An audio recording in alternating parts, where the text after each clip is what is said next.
साचे उनके मोहन माया, उदासीन धन धाम न जाया। सचमुच उनके किसी प्रकार का मोह नहीं है, न माया नहीं, उनको धन नहीं, कोई घर नहीं, कोई स्त्री नहीं। वो तो पागल, खुद भी नारद नालायक है, सबसे उदासीन है। उसने मेरी पुत्री को ठग लिया, धोखा दिया, ऐसा उपदेश कर दिया, जा तपस्या कर, ये मिलेगा ये मिलेगा, इसके लिए तपस्या कर भाई। मैना का दिमाग उखड़ गया। हिमाचल जी भी लोगों में बैठे हुए अपनी चर्चा कर रहे हैं, भाई बारात आ गई है, तैयारी करो, भोजन की तैयारी करो, इसकी तैयारी करो, क्या क्या रीति रिवाज होते हैं। यहाँ महल में चल रहा है कुछ और।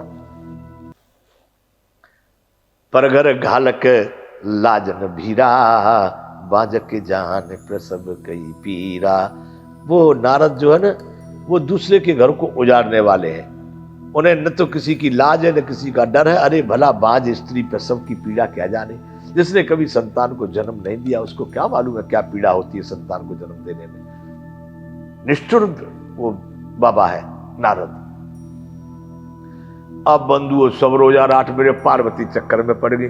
पार्वती तो प्रसन्न थी, वो तो जानती थी इनका वेशभूषा यही, इनके गण यही है, इनका जीवन ही है। पार्वती अंदर से तो बड़ी प्रसन्न थी, लेकिन अब ये सब रो रही है, उनको कैसे समझावे कि ये शंकर भगवान बहुत बढ़िया है। सबको जब दिखाई दे रहे तब अब सबको रोते बिलखते देख करके पार्वती विचार करती है, कह रही है, जननी बिकल बिलो की भवानी, बोली जुत विवेक मृदुबानी।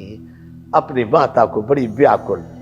ये समझने जैसी बात है बंधु, हमारे तुम्हारे सभी लड़कियां या संसार में जो भी लोग हैं उन सबको माता पार्वती के सब समझने जैसे। क्या कह रही है, जननी बिकल बिलो की भवानी, बोली जुत विवेक मृदुबानी। बड़ी मीठी वाणी से विवेक युक्त, जो सही में होना चाहिए, जो सत्य है, वैसी वाणी पार्वती जी ने अपनी माता से कही है। क्या कहा, अस विचारे सोच ही मत माता, सो न टरे जो रचय विधाता। हे माता, तुम क्यों नारद जी को, मेरे गुरु जी हैं, वो ब्रह्म ऋषि हैं, देव ऋषि हैं, आप उनको क्यों कोस रही हैं? उनको आप किस लिए अपशब्द बोल रही है? अस विचारे सोच ही मत माता। ऐसा विचार करके माता तुमको सोचना नहीं चाहिए। क्या विचार करके, कि सो न टरे जो रचा विधाता। वह टलता नहीं है जो विधाता ने रचना कर रखी है। जो होना है वो होके रहता है, उसको आप टाल नहीं सकती। तुम उनको क्यों दोष लगा रही हो? कर्म लिखा जो बाउर नाहू, तोकत दोष लगाइए काहू। हे माता, यदि मेरे भाग्य में पगला ही लिखा हुआ है, पगला पति, पागल पति, तो तुम किसी को क्यों दोष दे रही हो? उसने ये कर दिया, उसने ये कर दिया, अभी ये करूंगी, वहां से मर जाऊंगी, वहां से कूद जाऊंगी। ये सब बातें काल्पनिक है माता। कर्म लिखा जो बाउर नाहू, तोकत दोष लगाइए काहू। तो आप किसी को भी दोष क्यों लगाती हैं? तुम सन मिटय की विधि के अंका, मातु व्यर्थ जन लेहु कलंका। क्या आप मिटा सकती हैं विधाता के लेख को? माता पार्वती पूछ रही है उस सभी स्त्रियों के समाज से, अपनी माता से, कि आप जो भगवान के लेख को मिटा सकती हैं, जिसको भाग्य कहते हैं, जो विधाता ने लिख दिया उस लेख को आप मिटा सकती हैं? यदि नहीं मिटा सकती तो काहे को रोती हो? मात व्यर्थ जन लेहु कलंका। मेरे भाग्य में अगर पागल पति लिखा है तो शायर से स्वीकार है। तुम क्यों चिंता करती हो? मैं सब संभाल लूंगी, पागल को भी अच्छा बना लूंगी मैं। आप चिंता मत करो माता, किसी को दोष मत दो। व्यर्थ में कलंक ले रही हो अपने अपशब्द बोल के, नारद जी को, समाज को, शंकर जी को। एक बात है, बंद करो। जन ले हो मातु कलंक करुणा, परिहरो अवसर नहीं। हे माता, व्यर्थ में तुम कलंक की भागीदार मत बनो। इस समय पर आप करुणा को छोड़िए। ये अवसर नहीं है, ये अवसर विवाह का है। विवाह की तैयारियां कीजिए।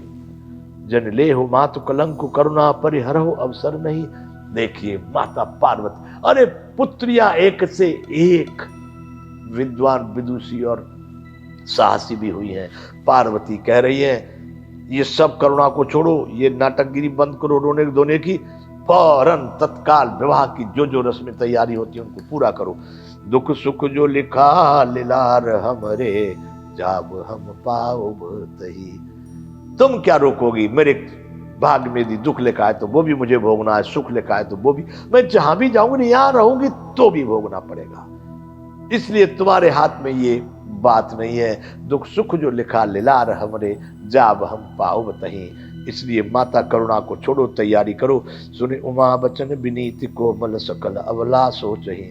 उमा के बड़े विनम्र और सही वचनों को सुनकर के, बड़े विनीत और कोमल निर्मल वचन सुन करके, सकल अवला सोचही, मतलब जितनी वहां पर स्त्रियां थी वो सब विचार करने लगी। क्या?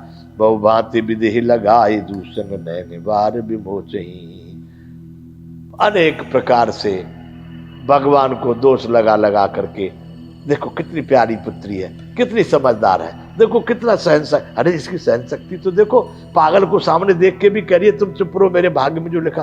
कितनी पवित्र इसकी विचारधारा, सब अपना आंखों से आंसू बह रहे हैं।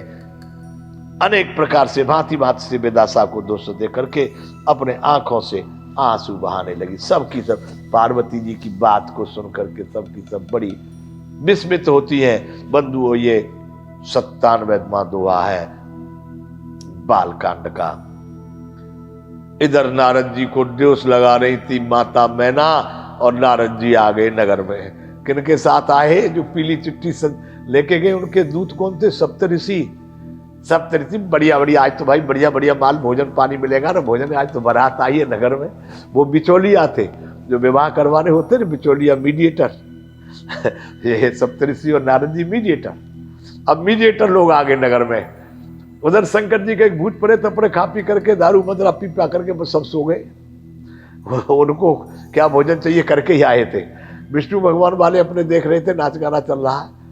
इधर हिमांचल अपनी तैयारी करवा रहे थे, बारात का जो स्वागत हो रहा है, जो खाना पीना। नारियां इधर सोच रही। इतने में क्या हुआ कि ते अवसर नारद सहित अरु ऋषि सप्त समेत, समाचार सुने तुहिन गिरह, गबने तुरत निकेत। इस समाचार को सुनते ही हिमांचल उसी समय पर नारद जी और सप्तऋषियों को साथ लेकर अपने घर गए। कौन? नारद जी आ गए हिमांचल के साथ। ते अवसर नारद सहित और ऋषि सप्त समेत, समाचार सुन तुहिन गिर, यानी हिमांचल तुहिन गिर, गवने तुरत निकेत। भाई घरों में ऐसी ऐसी बातें चल रही है, सब नारद जी क्या बात चल रही, चलो चलो चलो समझाते हैं। तो राजा हिमांचल सप्तऋषि और नारद जी के साथ अपने भवन में आ गए, जहां पर सब की सब रो रही थी स्त्रियां, क्या होगा आगे।